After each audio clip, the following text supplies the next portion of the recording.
Hi, Isabel. I'm really, really excited to have you here today and to learn about yourself and to really look into what is your mission, how you became the person you are today, and to also ask you my favorite question at the end of the conversation. But with that said, I would directly love to get started and ask you, who is Isabel?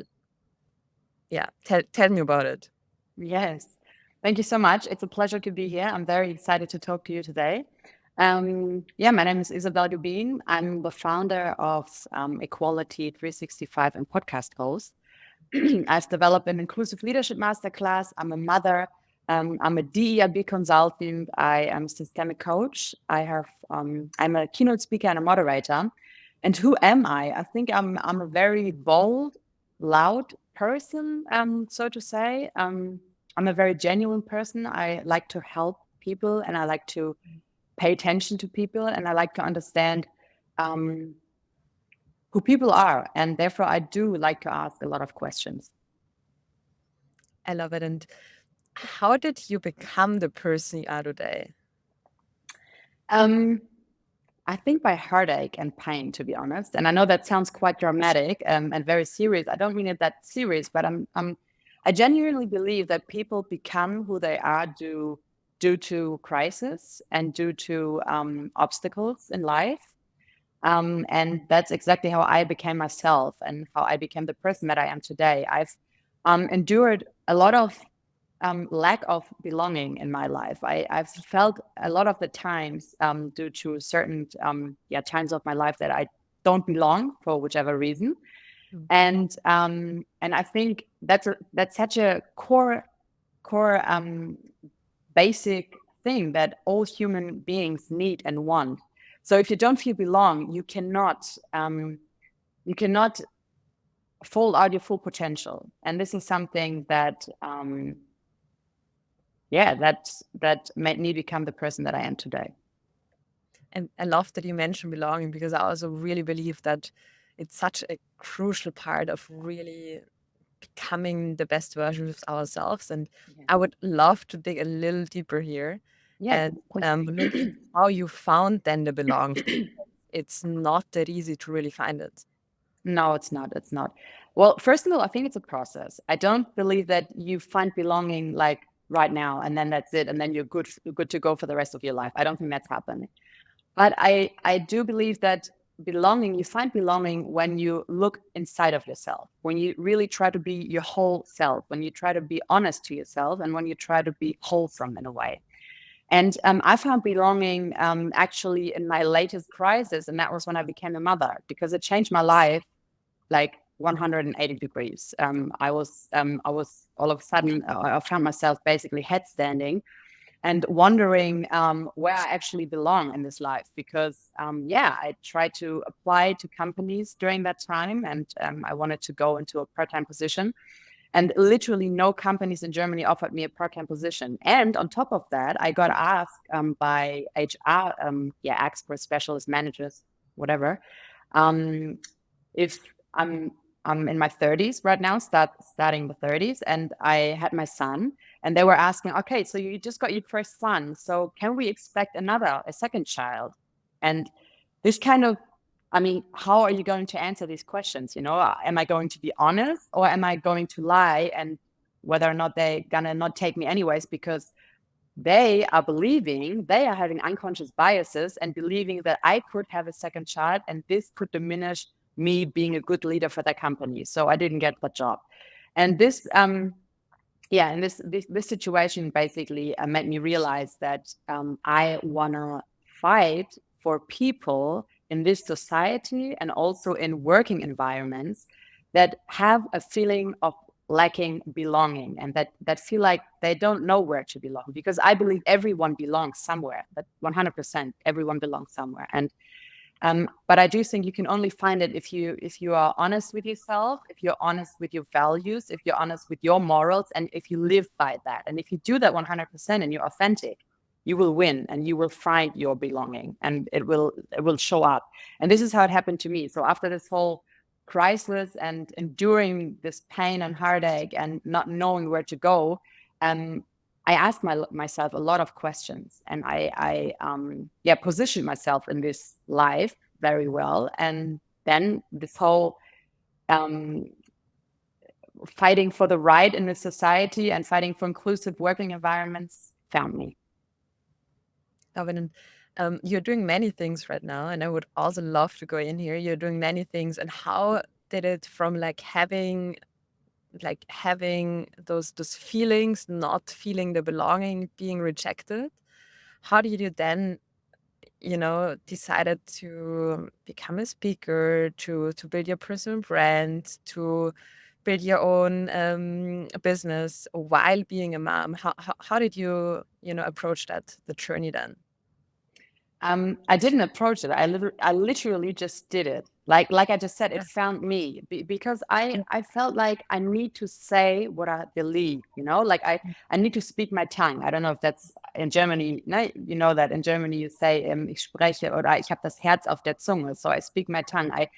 I talk what I believe in, and I think this is what I started doing. I felt like LinkedIn at that time was the right surrounding for me to talk about things that I noticed, about obstacles, about challenges, about unfairness.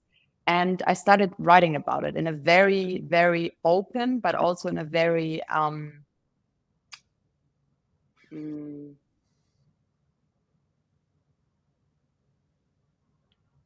hurtful way, I would say. And that got a lot of attention. And I realized, okay, there's more people out there that feel that way and that have noticed these challenges. So we need to change something. Let's find solutions for that. And that's how I started. And then I figured, okay, so people do want to talk about it a lot. So where can I build a platform where I open that space for people to open up about it, to talk about it, but also talk about possible solutions? So I started my podcast.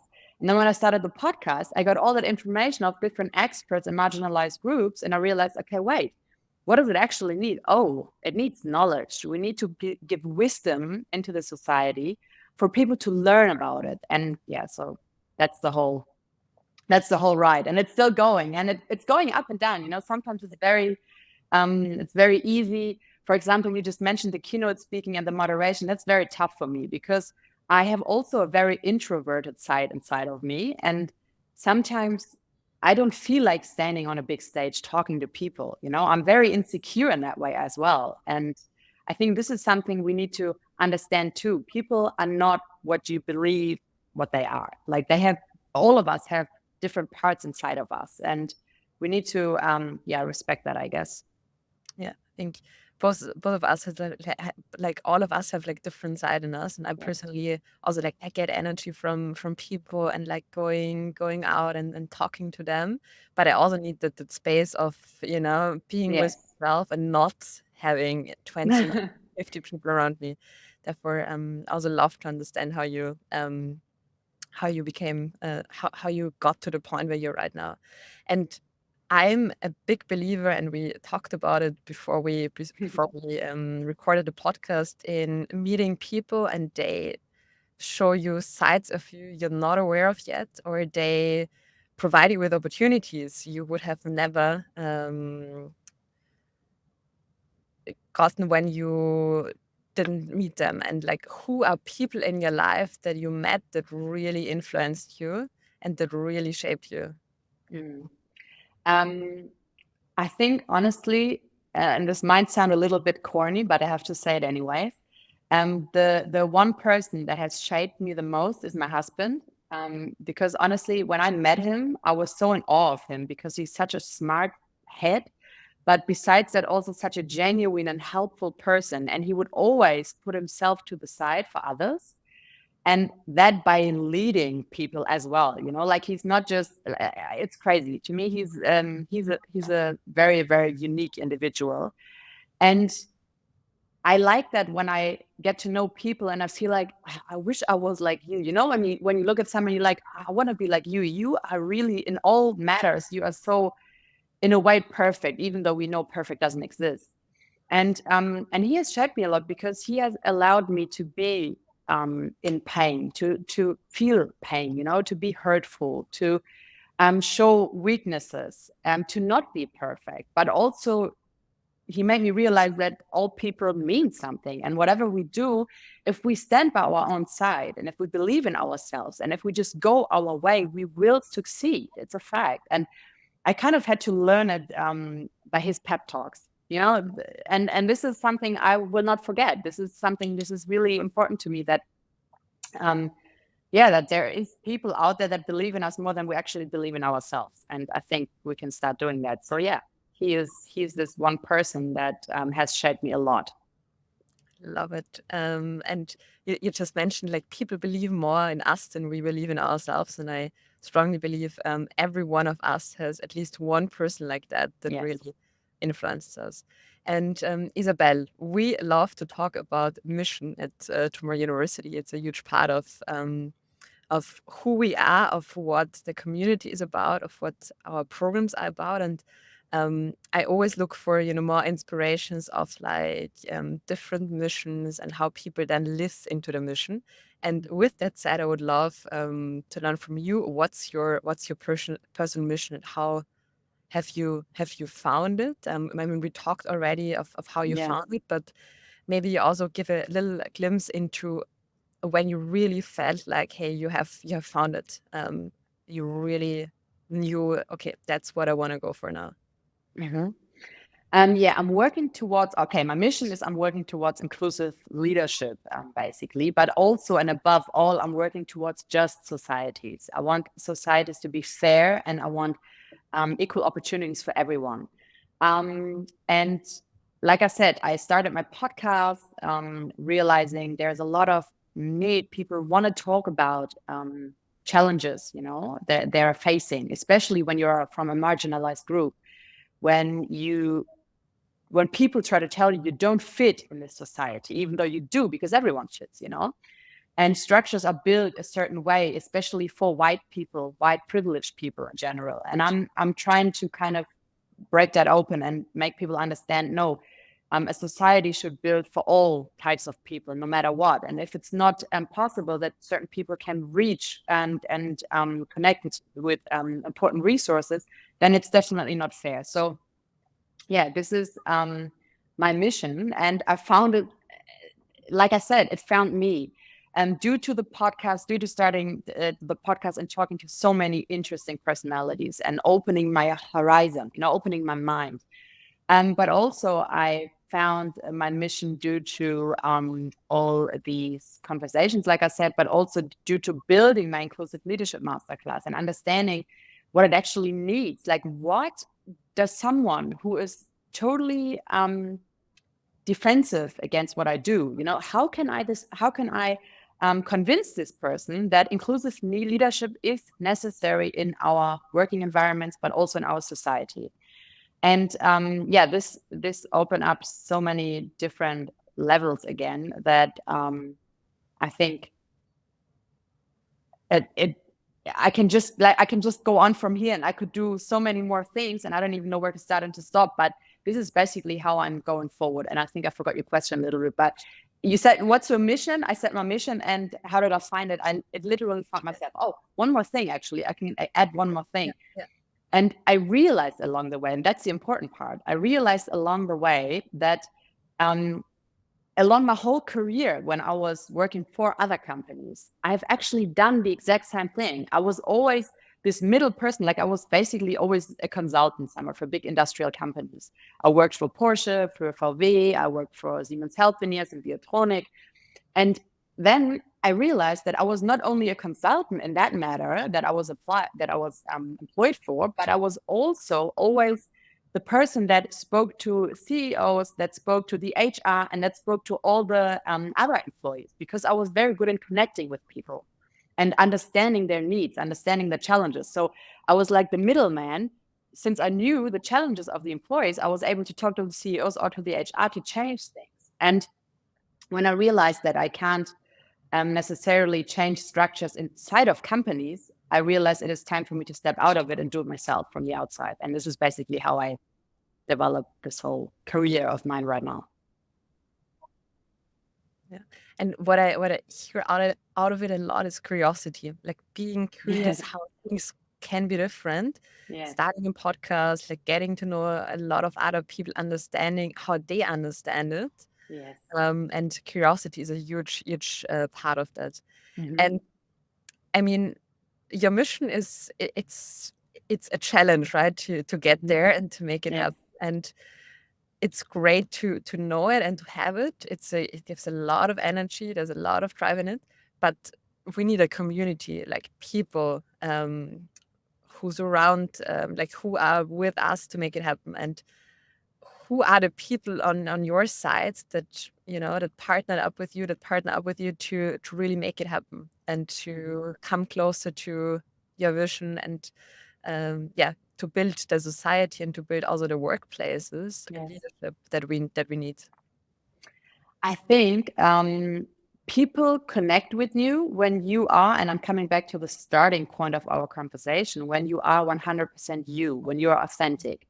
And then people start identifying with you. And once they identify with you, they start connecting with you. And when they connect with you, they are basically already like you're already building a fundament, like a basis that will start something great if you intend to do so. And I think I believe in that.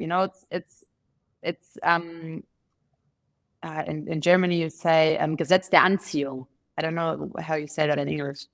It's a certain like attraction. Attraction, exactly. You show up as the best Yes, yourself, and that attracts like people who just love that yes, you're not a yes. version of yourself. And that's it. That's it. It's that simple. If you are 100% you and you don't play someone, then people will automatically identify and connect with you. And this is how a network basically starts and how people will support you because they believe 100% in the same stuff that you believe in. And it starts with understanding your own values. This is something the systemic coach in me will tell you now. Like if you understand your values and what you actually need in life, then you will open up for others to connect with you. And yeah, I could also ask many questions about that one, but Yeah. um, and I mean, values, I think it's a huge part. It's also something as part of the mission challenge, which is the first challenge. Everyone starts by defining the value stuff, but it also very much speaks to me because I think we can only really have clarity on what we want to do with our lives when we have those values in place. But having that clarity is one thing, but living it is another one. And how do you really make sure that like your day to day, your year really brings you closer to your mission? How do you constantly connect to it? How do you make sure that you do the right things, that you have the right priorities? Yeah. I think living what I preach. I constantly keep connecting with people. I constantly keep my curiosity high. I constantly ask questions. I constantly try to listen. And I constantly try to respect people by understanding that I cannot talk about them, but with them. And in my case, those particular examples are very important for my goal, inclusive leadership, and also inclusivity in general in societies, to reach my goal. Yeah, that's it.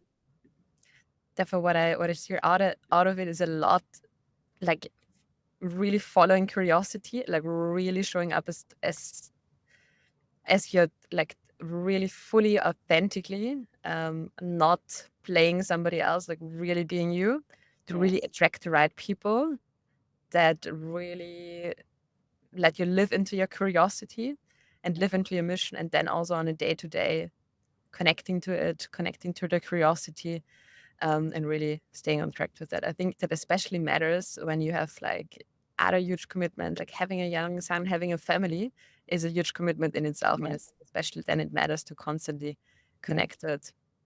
And And Isabel, also, yeah, I would like to add yeah, one more. And I think always being in a sense fearless or courageous mm, to do and say certain things that might hit the critics. I think that's important too. Um, and also follow your structure in a way, because it obviously, I mean, being a full-time mom and being a full-time founder needs a lot of structure as well and planning. And I do have a lot of plannings, like my list goes on and on and on, and it doesn't stop basically. So I think that is very important too on a very technical side of it. Yeah. I think Yeah. you really need to build the systems. It's great to have goals, but you need to build the Yeah. systems to make it work in the end, Yeah. and to Mhm. yeah, not burn out, which is also a huge part. When your passion is great, having a mission Yes. is great, but you need to make sure that you can do it over the long term. Yes. We are already kind of at the finish line of the podcast, and I always have some favorite questions that I love to ask at the end. And one of them is, what's the best advice you have ever received? And I'm very curious to learn about that one. You. This is going to be a not so special answer, but a very, very deep answer at the same time. I would say the best advice is believe in yourself, stay true to yourself, believe in your mission, and hold on to it until you get there, and be patient along the way. And it sounds so blunt and easy, but this has actually, looking back onto the, I don't know, past 10 years, I've heard this a lot. Like people said, oh, if you believe in your dreams, like this is like believe in your dreams. And you're like, what do you mean believe in my dreams? Like that's so bullshit in a way. But actually it's not. I believe that because I've always felt what I'm doing now, but I was never courageous enough to do it. And now I stepped into my lane and I started doing it, and I'm successful with it. And it only is because, of course, I do have a supporting system, but also because I believe in my idea. I believe that inclusive leadership is a necessity for this society and for working environments. And I believe that if I work hard enough and if I put my whole into it, on an authentic level and genuinely, then it will succeed. There's no other way. And it takes time. That's the only thing that I'm not good at also. I'm not very patient, but it takes time. But I think if people really believe in their missions, they will get where they want to be. Yeah, I love it. I love that you really emphasize like belief, because I think Yeah. that's like the one thing that you really need to get started, but to also push through when it's getting hard. And it's getting hard at one point in time. There's Yeah. saying believe, conceive, achieve. To achieve it, you need to believe it, and love that you emphasized that one. Um, my second question, it's always about lessons and learnings. And what's one learning you made along the journey? One lesson I learned along the journey is definitely those who ask win. Mm. And you and I, we just spoke about networking. And I think this is a good example. Networking and visibility is key nowadays if you want to be successful on your own in a way. And even though we know we're never on our own successful, there's a supporting system, as I said, but um, yeah, I would go that far. Like you can only be successful when you start asking questions and when your curiosity overrides you in a way. When you are not shy to ask for help, for example, when you're not shy to ask for I don't know, like something that you don't know, or to open up doors for you. And this is something we need more. We need more supporters. We need more mentors, because this is actually something that I was lacking in my career when I was applied a lot. I didn't have good mentors. I didn't have good supporters. But I do have to say, I also didn't dare to ask. So, and Mhm. like taking the responsibility for your own life is something very, very important. Like understand that you are in charge of your own life and you can make a difference by, for example, asking more and being courageous in that sense. So this is something I would say that I learned along my journey a lot. Yeah, I think that's a huge one, like, because I love to say the number of opportunities we get depends on the number of times we ask for it, right? And Yes. that's so crucial. And we often feel like, hey, somebody will say no, or somebody will, reject us. But yeah, but there will be also somebody that says yes. And I think that's what we should have in mind when we do that. Definitely. One last question, and that's Mhm. a very difficult one. And no, but it's about, if you could create one law in the world that everyone needs to stick to and apply, what would that be? That would be equal opportunity and representation for or in all organizations, meaning that every organization must implement policies in order to keep their words, so to speak.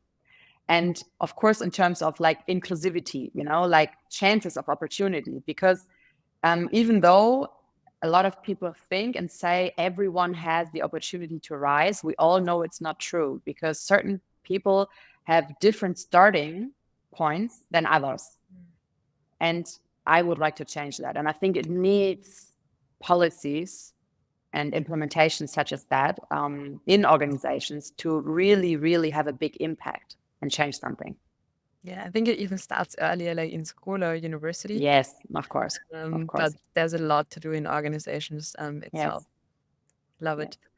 Isabel, thank you so much for our conversation. What really stood out to me and what I want to emphasize is like turning turning negative experiences, events, using them really to get to know yourself, to really find what you want to do. I think that's something that really stood out. Then having the deep curiosity combined with like a strong belief in oneself and one's mission.